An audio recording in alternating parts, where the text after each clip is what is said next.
友们，大家好，欢迎大家来到津津卫视大型情感节目《爱情保卫战》。接下来呢，让我们掌声欢迎今天来到节目求助的2组嘉宾登场，欢迎他们。大家好，欢迎你们。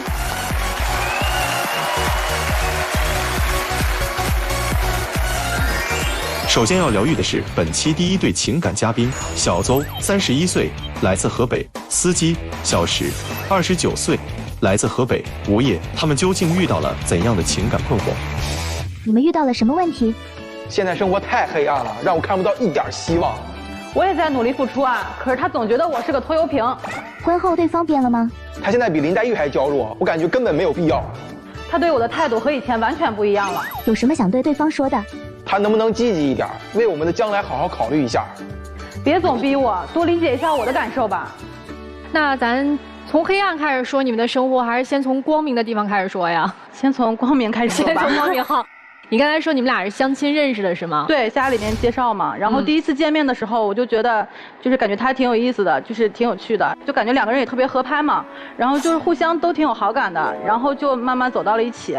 到后面的时候，我有一次特别不舒服，然后去体检的时候就查出了有那个甲状旁腺癌。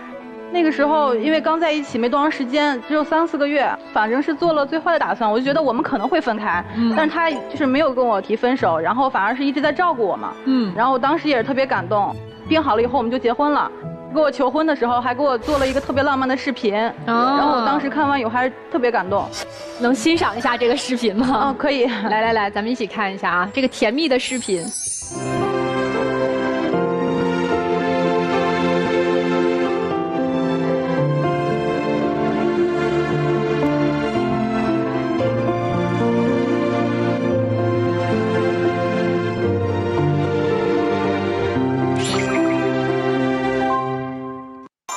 因为当时不是在住院嘛，住院的时候，然后他就每天就给我送饭，然后那时候正好也是夏天，就特别热，还经常下雨。有一次输液了，然后我的手肿了，然后他就给我带了一个土豆，切成土豆片那种薄薄的土豆片，然后敷到我胳膊上，然后给我消肿。就刚才里面有一张照片，就是那个手上贴的那个，那是土豆片，就这个。对，就是对我特别好。但是到后边就是现在结婚2年了，然后我就感觉他现在跟以前完全不一样了，就不再关心我了。那怎么婚后就开始变了呢？自从结婚了以后，我就发现他跟结婚之前就完全不一样了。结婚之前呢，他还什么都听我的，但结婚以后他就完全都什么都不听我的了。结婚2年了，我们想要一个孩子，他现在也不愿意生。结婚以后他没有工作，我想让他找个工作，他也不愿意找。干什么都催餐阻似的，我真是不知道该怎么跟他过下去了。不着急，咱慢慢说啊。这个找工作不找工作是什么情况？结婚之前他就已经就是生病了，就没有工作了。因为当时做手术嘛，然后就拖了一段时间，就一直没有工作，一直到我们结婚。结婚以后呢，就是2年了，到现在也还是没有工作。身体恢复还没有恢复好，我就一直没有工作。然后他现在等于是就是一直想让我去上班，就一直在说给你找个工作吧。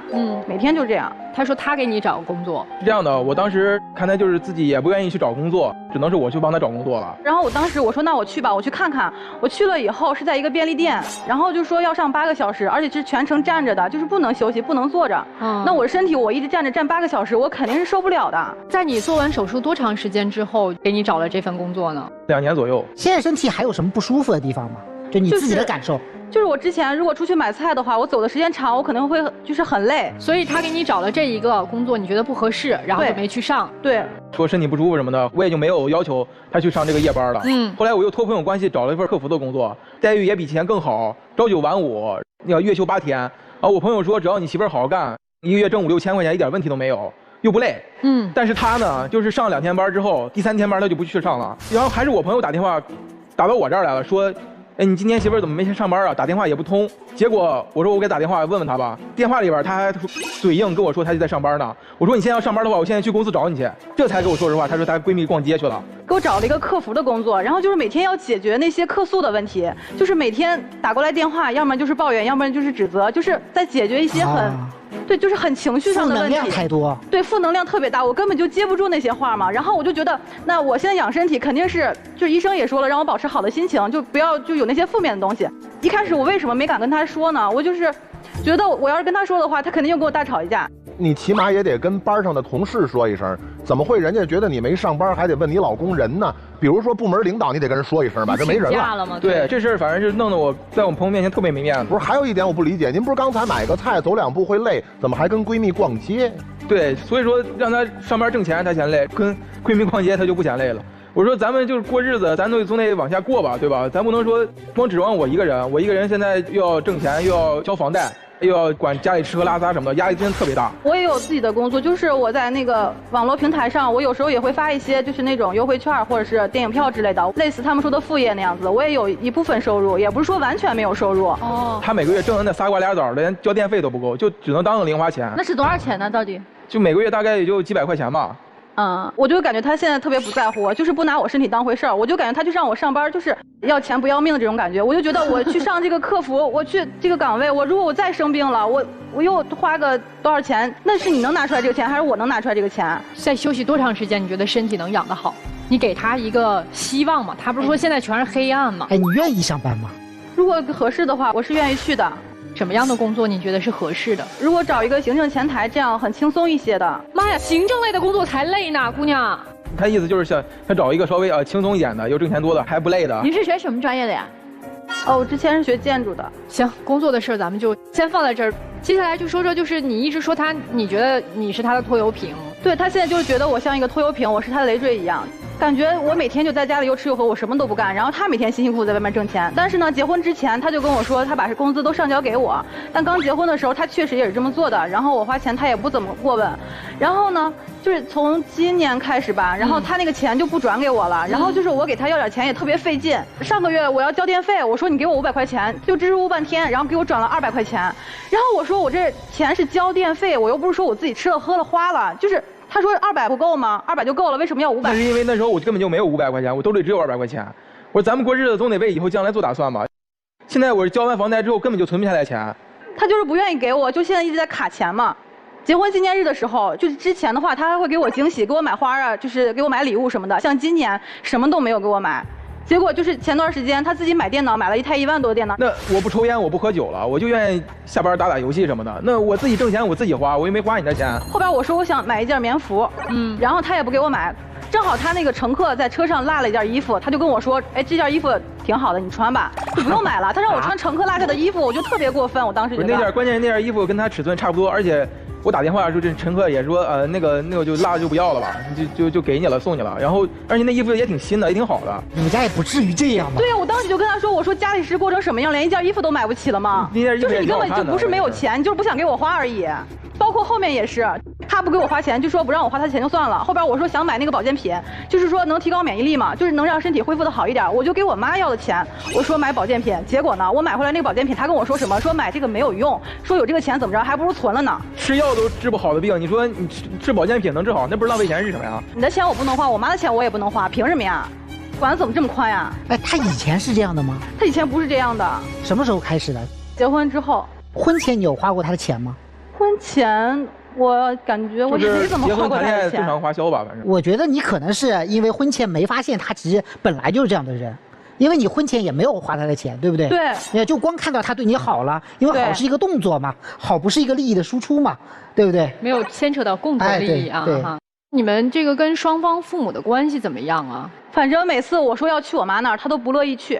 他总觉得就是去我妈那儿买东西太多了，然后我就说，那我妈平时就是也会给我们钱，就像我们当时去度蜜月的时候，我妈也给我们钱了，给了我们1人5000。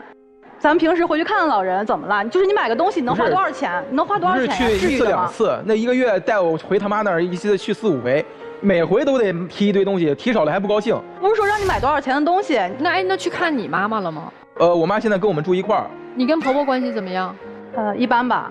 婆婆对于你不工作这事儿，她有什么想法吗？因为他们2个白天不是都上班嘛，然后晚上回来以后，他们总是在那嘀嘀咕咕嘀嘀咕咕，不知道说什么。然后有一次呢，就是声音特别大，我就听见我婆婆在那说我，就说啊，谁家媳妇儿结婚2年了，也不上班，也不生孩子，就天天要干什么呀？这样谁养得起啊？就是全是这种话。我妈也是为了我们好，因为我妈年纪也大了，她说你这2年要不生孩子，过2年年纪大了我也给你们带不了孩子，对吧？哎，她一直在提生孩子这个事儿，我都一直没听女生说过。女生现在是怎么考虑这个问题的呢？我就是想着再养养身体，过2年再生。因为之前在我妈那儿其实也发生了一件事儿，就是之前过年的时候，在我妈那儿，就大家都开心的吃饭呢。然后她就非跳出来，就跟我妈说：“妈，我明年要生孩子，要孩子。”我妈肯定是向着我呀。我妈就说：“那再养养吧，就是过2年再生，也不差这2年。”她当时就是跟我妈甩脸子，就跟所有人甩脸子，然后把筷子往那一摔，然后她也不说话了，也不吃饭了。就往那一坐，就整个场面就特别尴尬。我想的是，我们今年都已经多大了？他都29了，要听他妈的过2年要再生孩子，都30好几了。他现在身体本来就不好，你说过2年要再生孩子，生完孩子身体要更不好，那怎么办呢？哦，你现在考虑到我的身体？而且他现在我们的这个收入主要是都你说，哎呀，我这真的是跟他真的说不通这事儿，你知道吧？之前对你那么无微不至的这个男人，就是你看还会想着把土豆片削得那么薄去给他消肿，做一次都很容易的，久病床前无孝子啊，这不就久病的事儿吗？所以现在其实结了婚之后，男生开始对女生的要求就变得越来越多，越来越多，越来越多，对吧？对。你觉得姑娘，你觉得你现在最不能忍受的是什么？就是因为之前那次上班上了2天没有去，后来就是他回来以后，我俩大吵一架嘛，然后他就3天没有理我，就是冷暴力。当时我跟他说话，然后他也不理我，我做饭，然后他也不吃。哦，你现在如果不上班的话，你平时在家是不是会做家务，会做饭啊什么的？对，现在他们2个基本上什么都没管我，家里的家务都是我一个人在做。那我不也做饭了吗？我也做饭了，因为他做饭他不好吃，你做饭，你为啥做饭呀？哦，说我做饭难吃，就说我做那个西红柿炒鸡蛋，说西红柿炒鸡蛋这么简单的一个菜都能做这么难吃，就每天就这样讽刺我说这种话。他就是他们家太惯着他了，结婚之前就什么都不让他动手，所以结婚了以后来我家就什么都不会干。那我之前什么都不干，你也知道呀。那我现在结婚了以后你就变了呀，你跟以前不一样了，怎么以前不说呢？就现在就什么都让我来干，然后我干吧还看不到我的劳动成果，就觉得他们自己很辛苦，我什么都没有干。今天您2位来我们节目，你们最主要想解决的问题是什么？我是想的就是赶紧让他就是出去找工作，能够有分担一些压力。你要不然就是现在家里咱们生个孩子，对吧？要不然就是你现在别闲着，咱出去找工作，咱以后攒钱。哦，2选1。我感觉我现在身体还没有恢复特别好，我现在去上不了班。那你在这个家待不下去，你怎么办？所以我就在想，我也不知道该怎么跟他沟通，就是每次讨论都讨论不出来。所以你的诉求是什么？现在就是要么2选1，要么在这个家你就待不下去，你怎么选？我就是想让他别现在让我上班，我就再养一养，等我好了我再去上班。那我问一下，问一个题外话，您婆婆多大岁数了？今年60了。60，身体怎么样？身体还挺好的。就是她现在也在上班，然后我婆婆就经常在说嘛，就说那我现在60了，我还上班呢，那你为什么一直在家里？你就什么时候能好？就是你不能一直待在家里。哎，真的，姑娘，你告诉她一个答案，你说我需要休息，养好身体。好，比如说我再需要半年的时间，你再给我1年的时间，比如或者我哪项指标能够达到什么样的水平，或者医生说怎么回事，我就可以去工作了，或者我就可以生孩子，这咱们才不是能往下聊吗？我们才能帮你们去调和这个。你要是一直说我就是想休息，你无限期的，这怎么办呢？那就是医生现在建议说过2年再要孩子吗？我再问你一件事儿，哪怕咱们现在开始上班了，过上2年觉得能要孩子了，那年咱也30多了，对吧？对。要了孩子，一怀宝宝，工作还得断，哺乳期的时候工作还得断。对，那要不就是现在我先养好身体，先要孩子。我宁可现在要孩子，我也现在不工作。他有一个排列了。行。反正其实今天2个人的这个目的都挺明确的，然后想要解决的问题也都挺明确的。咱们接下来先听一下今天我们同样来求助的陈先生和邢女士，您听完他们小2口的故事，有啥建议吗？我感觉这男同志太自私了，女孩子呢，她身体不好，需要她养养呢，她养养好身体，咱们想要孩子，为了这个家庭。其实吧，岁数不大，孩子养好病了，完了要孩子不晚。你要是现在要孩子，本身他有病，你要是生孩子，他兴许还加重，再等2年再要也不晚。您2位是儿子还是姑娘呀？姑娘儿子都有。都有。哦，行，谢谢您2位啊。接下来咱们听听各位老师们有什么建议。这个女生，我觉得她现在是不想去上班的。我觉得你就是没有从你这个病态中走出来，但是你一定要走出来，你不能因为这个事情开始逃避生活。你逃避生活就是想让他关心我一点，就像以前一样。你可以直接跟他说，我需要你关心我，我需要你说好话给我听，但你不要老是拿你的病说事儿。谁都生病，我说实话，你心大了事儿就小了。他们绝对不是嫌弃你生病，不可能的，你不要这样想，你在钻牛角尖。没有人嫌弃你生病，只是他们想要的是你重新面对生活的态度。第2个就是说，你的帮他的方法是错的，你知道吗？你让他干的那些活真的是对他身体不好的。他真的没有骗你，你想帮他没错，但是你帮错了方式，你也帮错了路径。你要根据他已经有的学科知识来帮助他重新走向社会。他内心最缺的就是安全感，他没有自信了，他觉得他走不出这个家门了。我就想就让他先迈出最重要的第一步。我跟你讲，你就鼓励他，让他出去工作，做什么都好，什么都好，只要他去做了，他就一定会越来越好。因为他只有觉得他自己是跟正常人一样的身体了，他现在就觉得跟正常人不一样。他看你我，每个人都不一样，他觉得他比我们少点什么东西。没有什么，宝贝儿，你先走出去。你要做的就很简单，你不要在他耳边去说任何不好听的话。你从现在开始，你就跟他说，宝宝，我们都支持你出去工作，赚不赚钱无所谓。你别老是拿个赚钱在他头上一把刀一样，别这么讲。你说赚不赚钱无所谓，我们先走向社会，我们先去相信自己能够像一个正常人一样去做到这些事情。我跟你讲，不出3个月，他说不定干得比你出色。首先，我觉得一个女人对于自己的身体有完全的自主权。她认为身体还不够好，不能上班，我觉得是可以不上班。她认为不能生孩子，她当然可以不生孩子。我觉得你要养病，我建议你回娘家。就是你在这个家里面，我觉得你这个身体养不好，为什么？因为刚才王老师也说了，它其实是和情绪是正相关的。你没有办法让自己的情绪变好，你是很难得到痊愈的。所以我建议你啊，是不是考虑回娘家住一段时间，让自己确确实实的、扎扎实实的把身体的底子给打好了，啊，这是第2个。第3个呢，姑娘，我觉得有一个问题，生病了不代表你可以脱离社会性，也就是说，在你的身上确实产生了一种懒惰、依赖舒适圈的状态。在这2年里面，你学习了什么？你有没有去为自己未来的方向重新考虑过？有没有去读一个什么样的书？有没有去学一些新的一些技能？因为这些东西其实和你这个身体没有太大的冲突，对吧？所以我觉得这个你是需要考虑的，以及你在社会性上面，比如说对于一件事情的负责任上面，这些事情是你要重新考虑。人是不能脱离社会，身体再差也不能脱离社会。好，这是第3个。第4个呢？你老公他们现在其实是一种反悔的心态，就他当时选择你的时候，当然是真心选择你，这没有任何问题，我相信真心的，是爱的表现，也没有问题。但是他们当时在选择你作为结婚对象的时候，并没有意识到这是一个长期的风险，他们认为这是一个短期的风险。也就是说，我这个事儿过了，手术做完了，人出院了，哎，养个半年1年就好了，就没事儿了。他没想到这个事儿居然会延续到好几年，以及延续到未来生孩子的事情，他们都没有意识到这个事儿。所以在目前情况下，他和他的母亲之间一直在深深的懊悔，当时没有把这个事儿想清楚。倒也不完全是针对你，只是针对自己当时的那个选择没有想得够深。所以他们才有这个心态，他们现在这个心态是很纠结、很拧巴的，也没有到那种真的要埋怨你啊、责怪你的程度。他现在也责怪的也是自己，但是呢，责怪自己这个情绪啊，就越来越大，越来越大，越来越大，快压不住了。快压不住了，他要怎么办呢？他就希望你能发生一些变化。如果你发生一些变化，他们就有理由来重新说服自己了。你看啊，他其实可以生孩子啊，或者说你看他可以上班，家里面也可以，哪怕挣个5000块钱，他也觉得哎，也为家里面分散了一下风险。事实上是这么一个心态。所以呢，在这里面，我建议你回娘家也有这一个道理，就是让他妈眼不见不烦，就是少看到你的时候，他就少烦一点。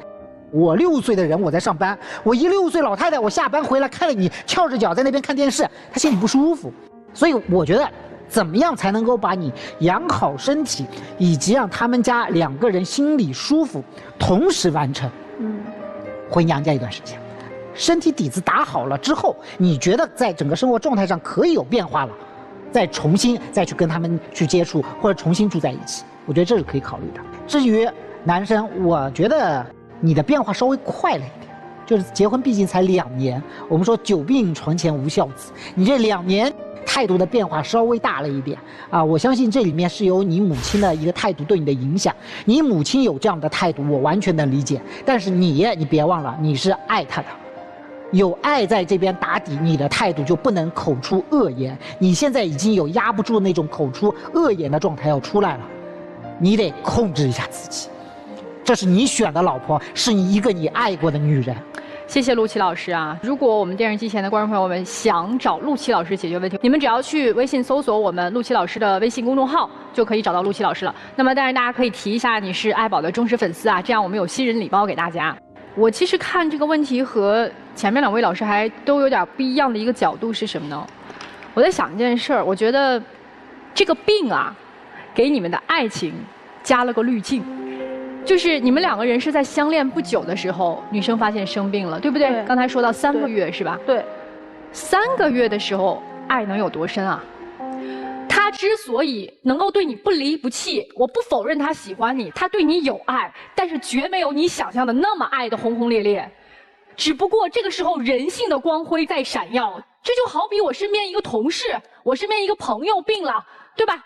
我们这个时候不能见死不救啊。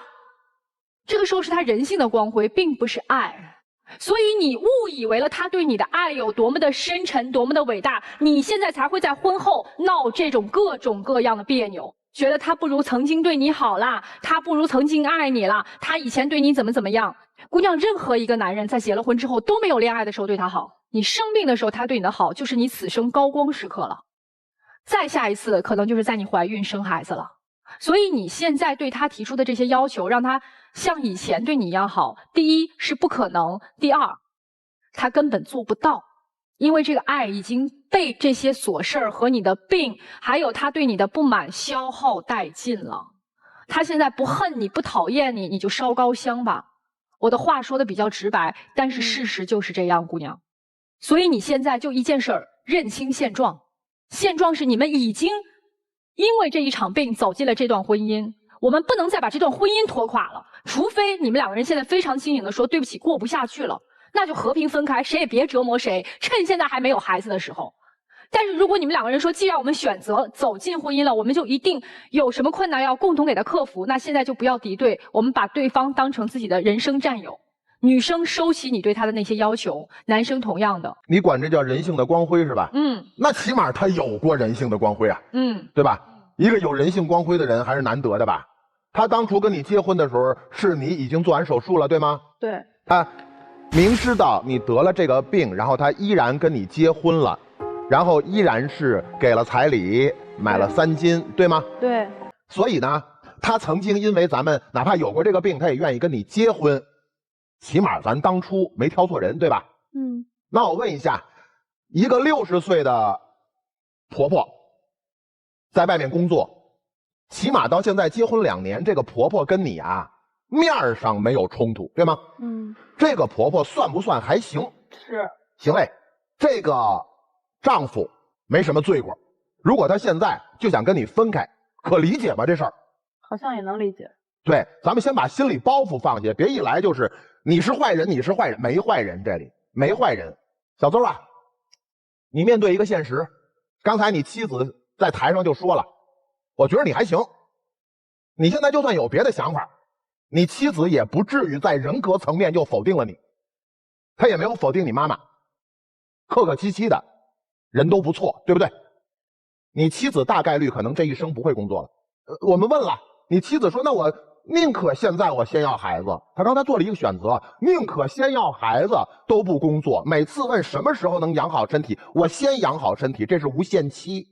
然后他哪怕有一天觉得自己身体养好了，他呢要个孩子，有妊娠期，有哺乳期，等这些都过完了，你妻子有可能年近40喽。所以你必须要考虑一件事情，就是你妻子有可能不会去工作，你把这个考虑进去，可能这家就得你扛了。咱面对这个现实好吗？我问一下啊，小石，你觉得我说的这个现实有可能发生吗？就是能不能别逼着我找工作了？不是，就是咱们到底想不想工作，你跟他直说。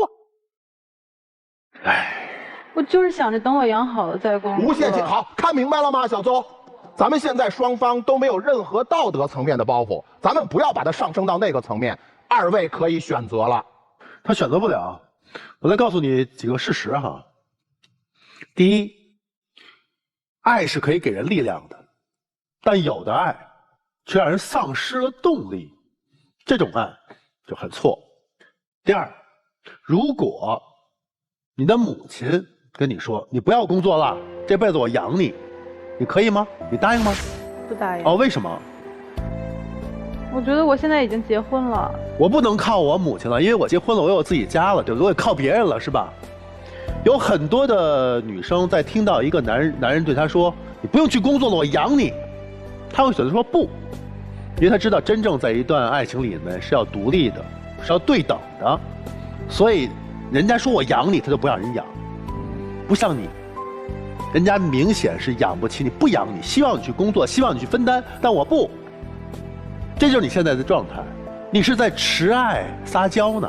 但这个爱，我告诉你，它不是亲情，它是姻亲，和血亲的区别在于哪儿？你的父亲母亲真的是可以说我养你，直到他们在没有能力的时候，但是他们心里是很不放心的。你的病，如果还这种状态的话，你永远都养不好。因为你没有病在身体上，你是病在了心里，你有心病了。我的观点很明确，孩子可以暂时不要，因为医生就不建议你要，对吧？但是工作必须要去找，自己找自己喜欢的。你在这一点上，你根本就不去关注他的内在，你不去关注他内心的感受，甚至于你不尊重他为你做出的付出，不尊重啊！人家给你找了一份工作，你招呼都不打就不去了。你现在明明应该已经看到，说这种爱已经被消耗掉了，你还在说等我好了，所以你就想，如果没有他，你自己能不能生活生存？你能吗？你可以吗？如果一个妻子都不能说我离开丈夫不能生活的话，请问，换做丈夫，他能从你身上拿到什么支持？我再问你一个场景啊，当他的母亲说你为什么不去工作的时候，你有愧疚吗？没有。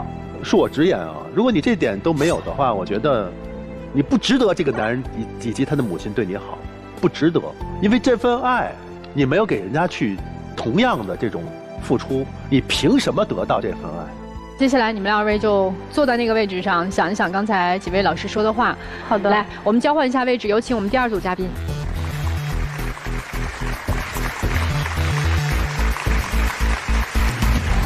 本期第2对情感嘉宾陈先生，64岁，来自黑龙江务农；邢女士，67岁，来自黑龙江务农。那么，他们又遇到了怎样的情感困惑？你参加节目的诉求是什么？我老婆因为误会要和我离婚，她现在在姑娘家住呢。今天呢，我参加这个节目，想劝她回来。误会，我老头子一天跟这些老太太眉来眼去的。这一天天他不着家，这是我误会吗？我现在年纪大了，想过一个自由自在的生活，可是他呢，总是疑神疑鬼的怀疑我。他想要这种自由，就让他一个人过吧。为啥老伴儿说您跟别的老太太眉来眼去的呀？有一次我出去玩，完了中午回来呢，到家呢，他也没做饭，我俩就吵吵起来了，吵得很凶。我隔壁的一个大嫂呢去了劝架，大嫂老向着我，所以在这上俺们俩就产生了矛盾。来劝架了，净他对，他一天一天出去溜达去，完了不在家，我搁家得看孙子干家务活，你回来帮我一把，你不帮我一把，回来还想吃现成饭，趁我不做饭，完了他就跟我俩发牢骚，就跟我俩吵闹，完了俺俩就吵吵起来了。大嫂就过来拉架来了，拉架人是好心，他说的不对呀，净拍着我不对，说他对。大嫂这么说的，说是你看他干一天活了，累了你就给他做点饭，你不能不给他做饭呢。他说你和你大嫂俩穿一个裤腿吧，你要如果这样，你们俩去过吧。当时我很生气，完我一看他不说人话呀，我把大嫂推走了。我随后我就走了，我就到了小酒馆，生气的情况我是喝点酒回来了。回来他问你回来干啥？你不跟你大嫂走了吗？你大嫂给你做什么好吃的了？你还回来干啥？跟你大嫂那住呗？咱就说这个大嫂，净拍着我不对。大姐，咱不说大嫂了，整个过程隔壁大哥没出来说话吗？他单身，上哪儿找大哥？我就说嘛，原来如此。他单身啊，行，这大嫂劝架劝错了，就是人家大嫂拉架拉偏架了，您心里不舒服了嘛，对吧？这也不是他跟人家眉来眼去啊。你听我说，看电影完了，大嫂啊给他拿凳子拿垫儿，没有我这份儿。俺们是邻居，就这么的。我去了以后的话，我看大嫂坐这个跟那嗑着小瓜子儿，人家乐乐呵呵的。当时那演露天电影，大嫂拿着凳子，也带他这种的了。我先来了，大嫂也来了，俺们坐那嘎看电影。大嫂问我弟妹没来呀，我说她不一定来了。完了又给隔壁一个人坐了，坐就没有他的位置了吗？没他位置的结果呢，他后期又去了。他到那一看呢，大嫂拿的瓜子儿，可我抓一把，因为俺们处的关系比较不错，大事小情的，有点啥活都要我去帮干。他瞅着就这样又来事儿了。我说你跟大嫂眉来眼去吧，你不乐意，说大嫂好，又温柔又体贴，你就这样事儿的话，我能满意吗？你说的他净挑一些不是，我的手机的铃声他也挑。铃声咋的了？他那铃声啊，我爱你，这一辈子做夫妻做不了，做个情人可以。打电话那个彩铃是吧？就是我给你打电话，一听就这首歌是吗？对对。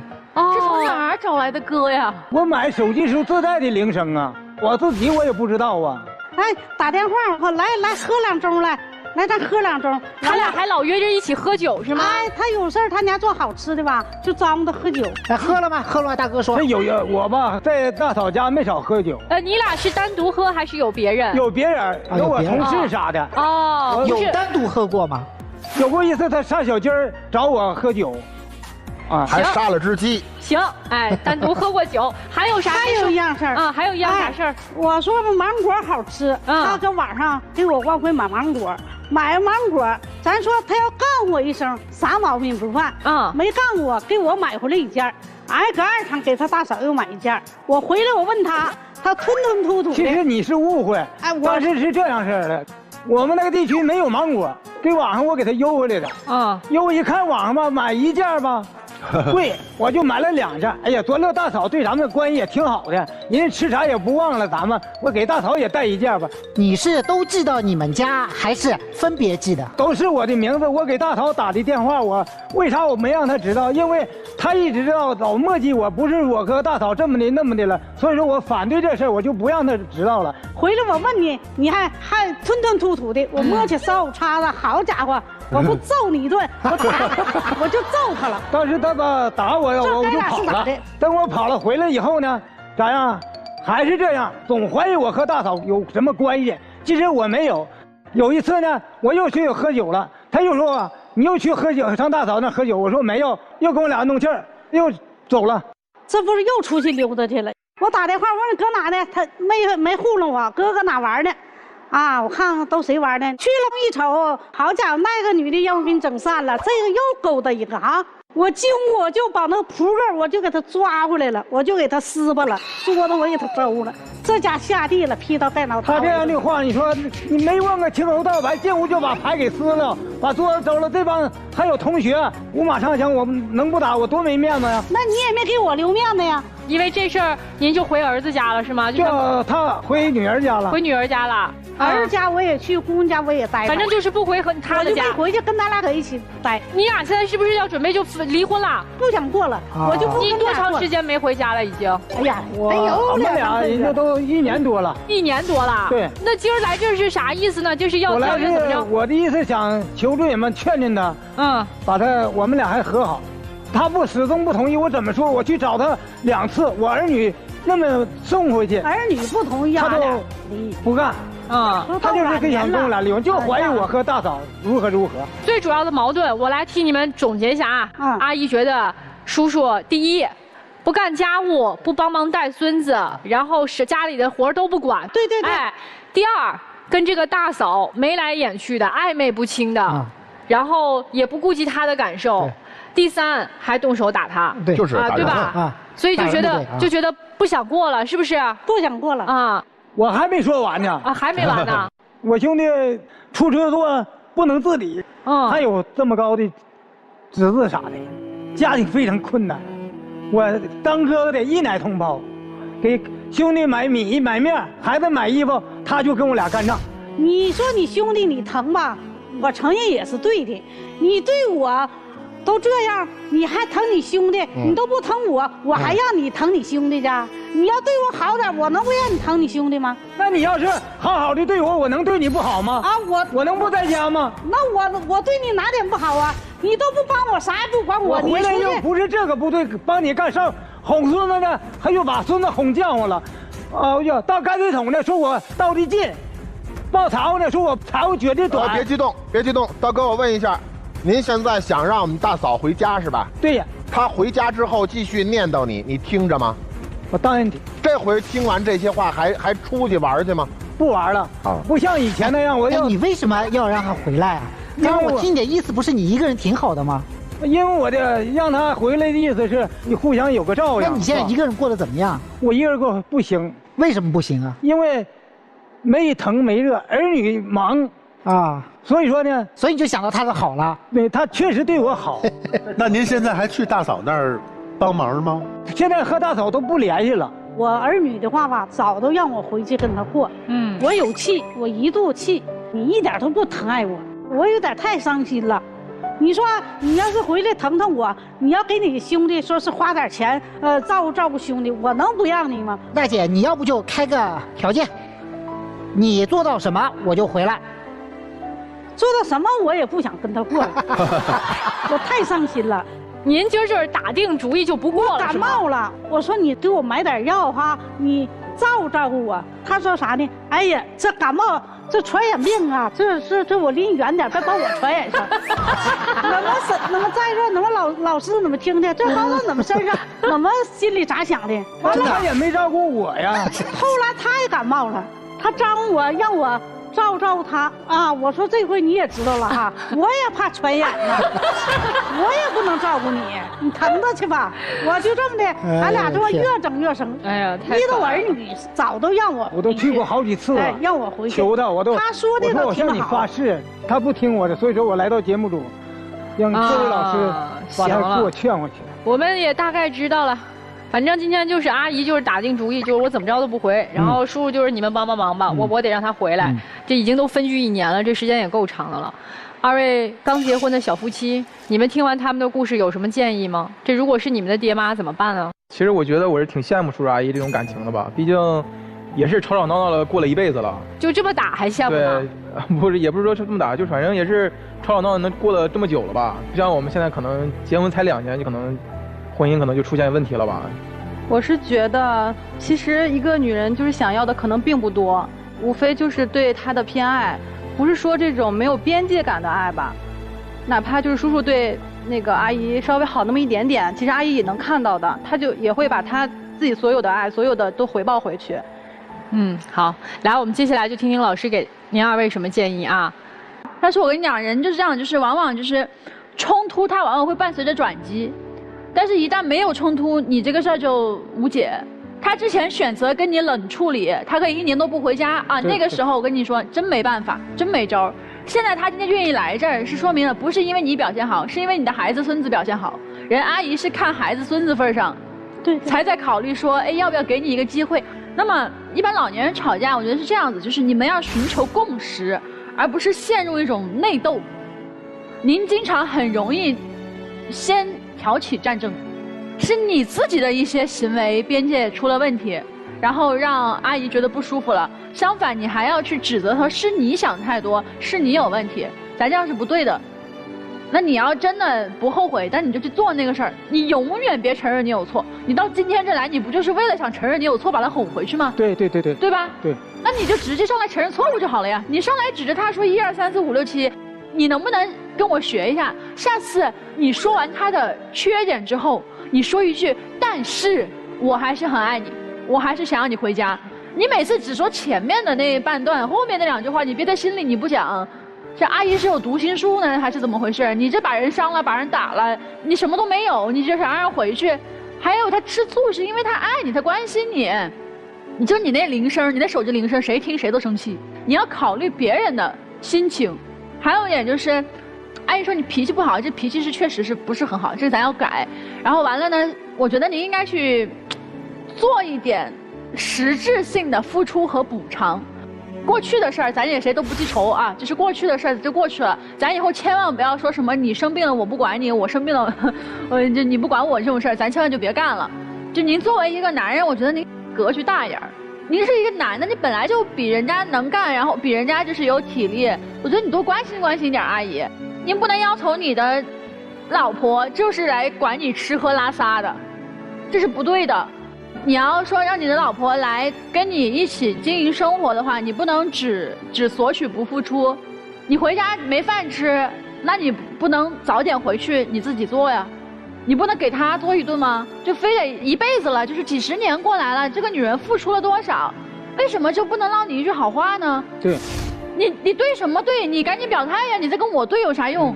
你跟人家说道歉，你先道歉。老婆，你相信我，我以后要对你好，在家我哪儿也不去了，也不打牌了，在守着家给你帮你干活，哄孙子。不作了？不作了。那我还得考虑考虑吧。那交给陆琪老师。好吧，开了个头啊，大姐，我听懂了你的几个诉求，我听懂。你虽然你说你怎么也不回去，但我听懂你几个诉求，我给你捋一捋啊。第一个，不能再做街溜子了，就很简单，不能在外面吃饭了，不能在外面喝酒了，要吃饭你得回家吃。没有特殊情况，没有报告过，没有大姐同意，你就不能在外面吃饭喝酒，行吗？行，好，这是第一条。第二条，家里面得干活，做饭、做家务、带孙子，3件事里面你至少要选1件做。大姐，你觉得呢？能干不对？能不能干？能干，可以干是吧？对，可以干。啊，好，这是第二个，好吧？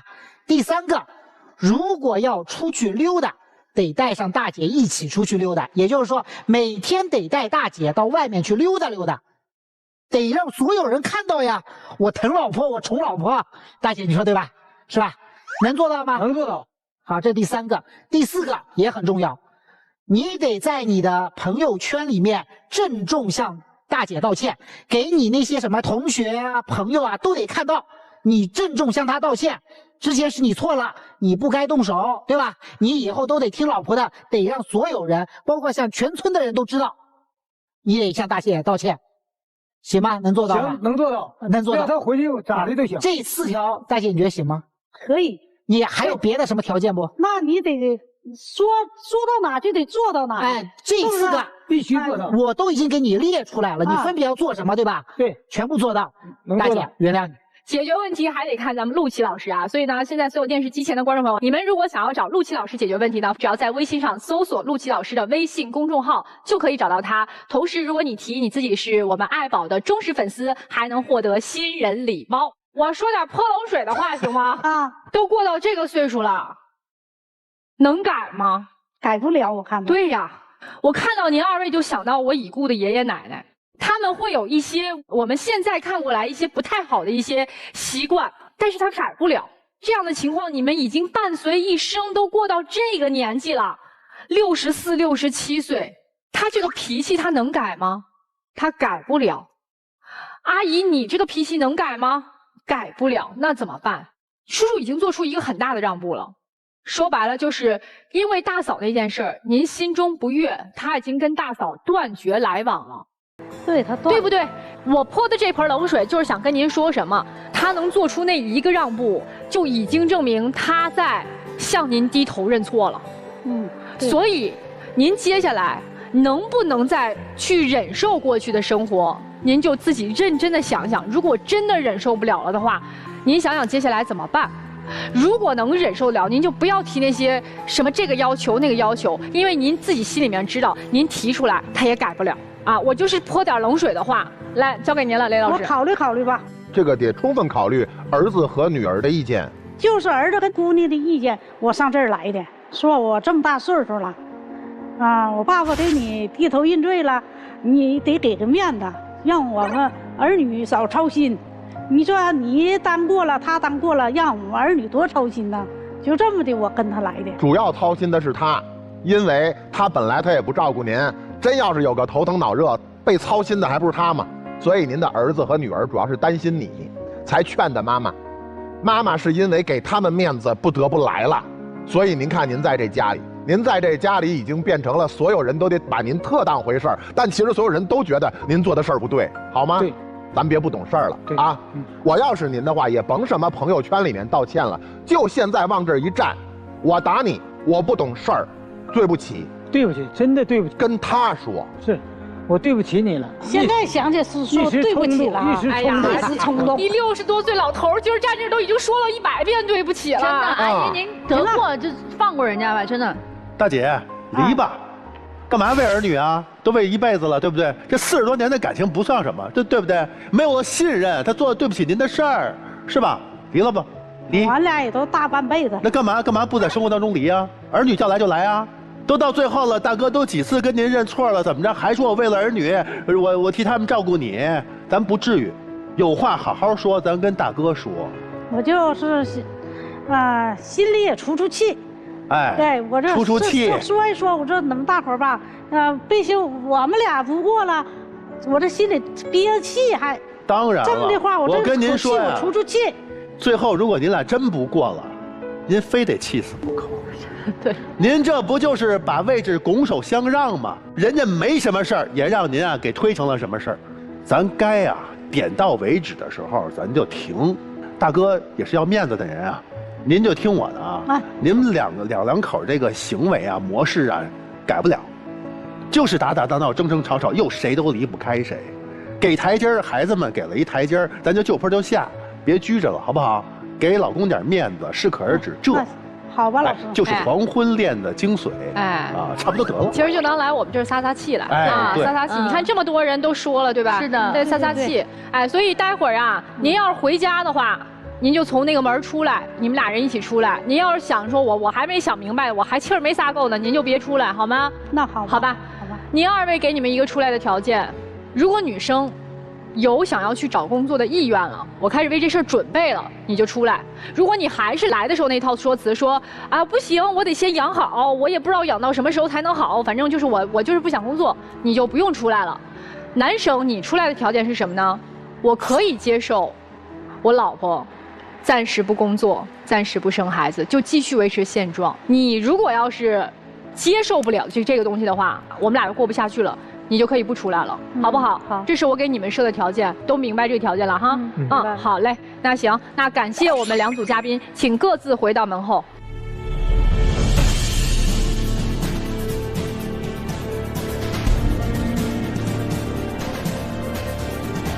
那么接下来呢，我们要期待一下今天我们的第1组的这个小夫妻是否会选择出来呢？我们刚才是给了一些预设条件的一起来揭晓答案。3、2、1，请开门。应该会出来，我也觉得会出来。会的。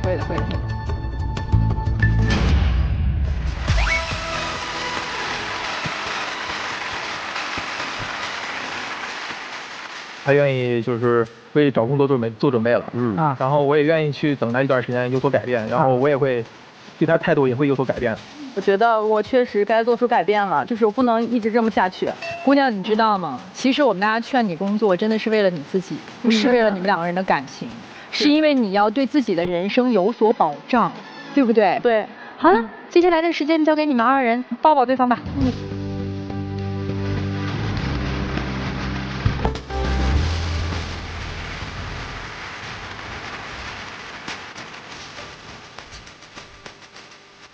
祝你们幸福，祝你们身体健康，好不好？身体健康。好，谢谢你们来到姐妹。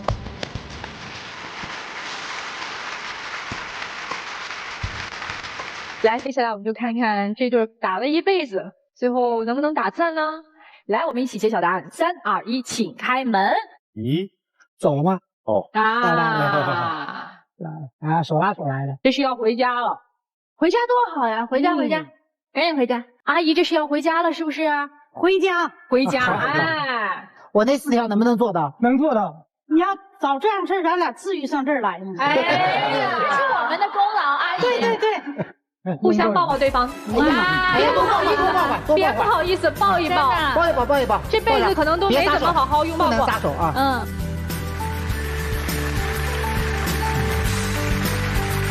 你看呀。他们2个人拥抱都不会，对，可能这辈子都没怎么好好拥抱过，是不是？对。以后每天在屯子里面，大哥就搂着大姐每天溜达，是吧？让村子里面人好好看一看，对，是不是有多恩爱？谢谢2位来到我们的节目，来这边请。谢谢啊。要早这样事儿的话，咱至于上这儿来吗？各位老师再见。好了，这就是我们这一期的爱情保卫战，感谢大家的收看，我们下期再见。